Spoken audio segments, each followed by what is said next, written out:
আসসালামু আলাইকুম ভিউয়ার্স, জানিয়ে দিব এই মুহূর্তে পাওয়া সর্বশেষ ইসরায়েল এবং হামাস যুদ্ধের শিরোনাম। শুরুতেই শিরোনাম, এরপরেই বিস্তারিত। শুরুতেই জানিয়ে দিব আলহামদুলিল্লাহ, ইসরায়েলের বিরুদ্ধে লড়তে সেনা পাঠিয়েছে ইরান, দাবি ইসরায়েলের।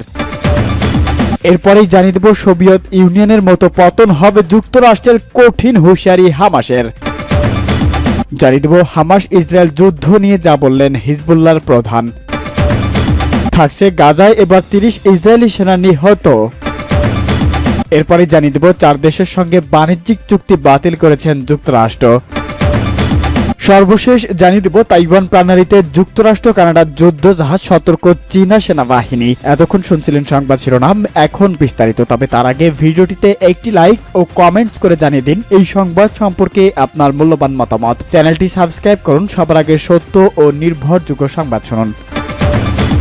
ইসরায়েলের বিরুদ্ধে লড়তে সেনা পাঠাচ্ছে ইরান, দাবি ইসরায়েলের। ইসরায়েল হামাস সংঘাতে হামাসের পক্ষে থাকার ঘোষণা আগেই দিয়েছেন লেবাননের ইরান সমর্থিত শিয়াপন্থী সশস্ত্র গোষ্ঠী হিজবুল্লাহ। এবার জানা গেল ইসরায়েলের বিরুদ্ধে লড়তে লেবাননের প্রায় ৬,০০০ যোদ্ধা পাঠিয়েছে ইরান, এমন দাবি করেছে ইসরায়েল। যদিও ইরানের পক্ষ থেকে এই ব্যাপারে কিছু জানানো হয়নি। ভারতীয় সংবাদ মাধ্যম হিন্দুস্তান টাইমস বলেছেন তেল আবিবের বিরুদ্ধে লড়তে এবার নতুন মিলিশিয়া বাহিনী পাঠিয়েছে ইরান, এমন অভিযোগে করেছেন ইসরায়েল। তেল আবিব দাবি করেছেন সিরিয়ায় গঠিত এই বাহিনীর নাম ইমাম হুসাইন ব্রিগেড। এইসব যোদ্ধা সীমান্ত মোতায়েন করে রাখবে হিজবুল্লাহ। এদিকে ইসরায়েলি হামলায় গাজায় ফিলিস্তিনি নিহত বেড়ে ৯,২০০ ছাড়িয়েছে। এর মধ্যেই ফিলিস্তিনি কর্মীদের ইসরায়েল ছাড়তে বলা হয়েছে। ১ মাসের মধ্যে ৩ বার তেল আবিব সফর করলেন মার্কিন পররাষ্ট্রমন্ত্রী অ্যান্টনি ব্লিংকেন। আজ বড় কোনো ঘোষণা দিতে পারবে লেবাননের সশস্ত্র গোষ্ঠী হিজবুল্লাহ। গাজা উপত্যকায় বেসামরিক নাগরিকদের ক্ষয়ক্ষতি কমানোর বিষয়ে দৃঢ় পদক্ষেপ নিতে ইসরায়েলের প্রধানমন্ত্রী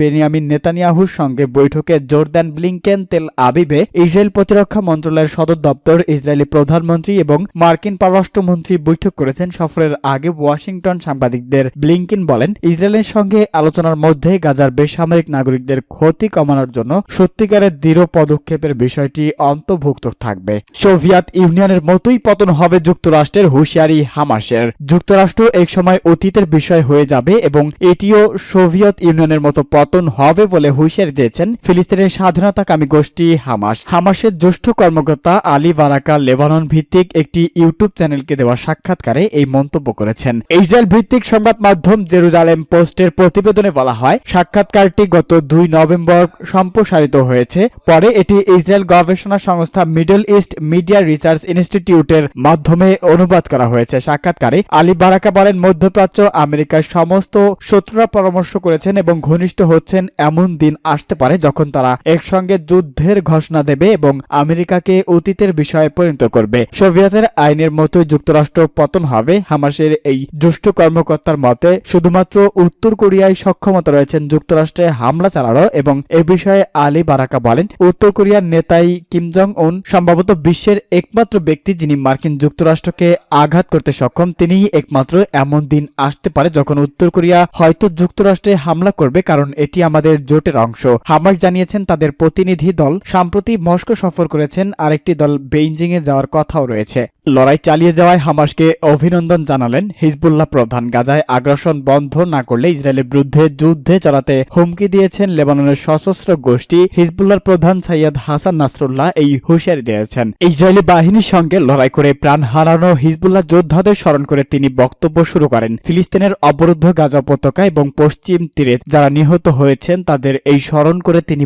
এছাড়া গত ৭ অক্টোবর ফিলিস্তিনের অবরুদ্ধ গাজা উপত্যকা এবং পশ্চিম তীরে যারা নিহত হয়েছেন তাদেরও স্মরণ করেন তিনি। এরপর ইসরায়েলের বিরুদ্ধে শুরু হওয়া যুদ্ধে ইরাক ও ইয়েমেনের যেসব সশস্ত্র গোষ্ঠী যোগ দিয়েছেন তাদের ধন্যবাদ জানান নাসরুল্লাহ। তিনি বলেন, হামাস গত ৭ অক্টোবর যা করেছেন ইসরায়েল যুক্তরাষ্ট্র এবং যুক্তরাজ্যকে কাঁপিয়ে দিতে এমন কিছু একটা দরকার ছিল, কারণ গত কয়েক বছরে ফিলিস্তিনিদের অবস্থা খুব খারাপ ছিল। বিশেষ করে ইসরায়েলের বর্তমান চরমপন্থী বোকা এবং বর্বর সরকারের কারণে ফিলিস্তিনিরা কঠিন সময়ের মধ্যে দিয়ে যাচ্ছে। তিনি আরো বলেন, হামাসের চালানো আল আকসা ফ্লাড অপারেশনের প্রভাবে ইসরায়েলে ভূমিকম্প হয়েছে, যার প্রভাব বর্তমান এবং ভবিষ্যতেও দীর্ঘমান থাকবে। আলহামদুলিল্লাহ, এবার গাজায় 23 ইসরায়েলি সেনা নিহত।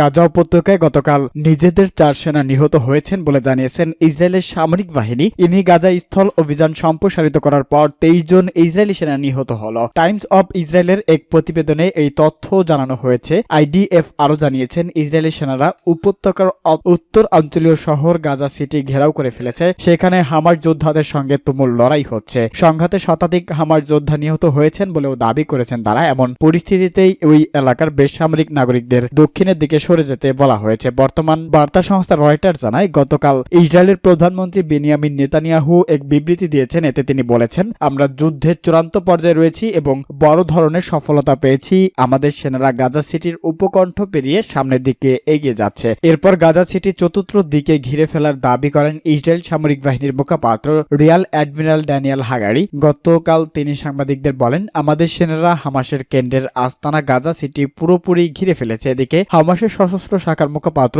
আবু ওবায়দা গতকাল টেলিভিশনে ভাষণে বলেন, গাজা ইসরায়েলের মৃত্যুর সংখ্যা সেনাবাহিনীর ঘোষণার চেয়েও অনেক বেশি। 4 দেশের সঙ্গে বাণিজ্যিক চুক্তি বাতিল করলেন যুক্তরাষ্ট্র। মানবাধিকার লঙ্ঘন ও গণতান্ত্রিক শাসনের পথে যথাযথ অগ্রগতি না হওয়ায় একই পরিকল্পনার কথা জানিয়েছেন মার্কিন প্রেসিডেন্ট জো বাইডেন। 4 দেশের সঙ্গে চুক্তি বাতিল করেছেন বলেও জানিয়েছেন যুক্তরাষ্ট্র। 4টি দেশই আফ্রিকা মহাদেশের দেশ। 4টি হল উগান্ডা, গ্যাবন, নাইজেরিয়া ও মধ্য আফ্রিকা প্রজাতন্ত্র। 2000 সালের আফ্রিকার গ্রোথ অ্যান্ড অপরচুনিটি অ্যাক্ট নামে একটি আইন চালু করে যুক্তরাষ্ট্র। এর অধীনে যোগ্য সাব সাহারান আফ্রিকান দেশগুলোকে যুক্তরাষ্ট্রের বাজারে 1068টিরও বেশি পণ্য শঙ্কামুক্ত প্রবেশাধিকার দেওয়া হয়েছে। বাইডেন জানিয়েছেন, নাইজার ও গ্যাবন আগুয়া চুক্তির অযোগ্য, কারণ তারা রাজনৈতিক বহুবাদের সুরক্ষা এবং আইনের শাসন প্রতিষ্ঠিত করতে পারেননি অথবা এই পথে ক্রমাগত অগ্রগতি করছেন না। উভয় দেশেই এই বছর অভ্যুত্থানের মাধ্যমে ক্ষমতা দখল করেছে সামরিক বাহিনীর মধ্যে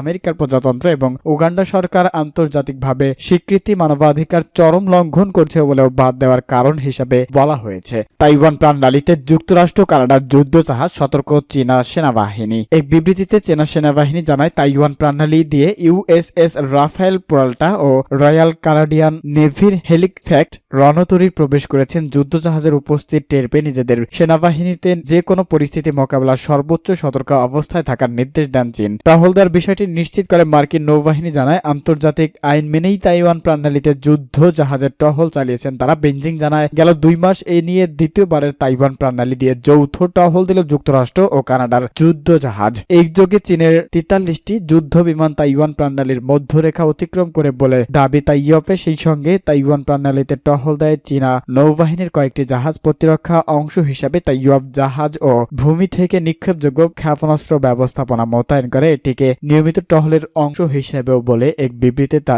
জানিয়েছেন বেইজিং।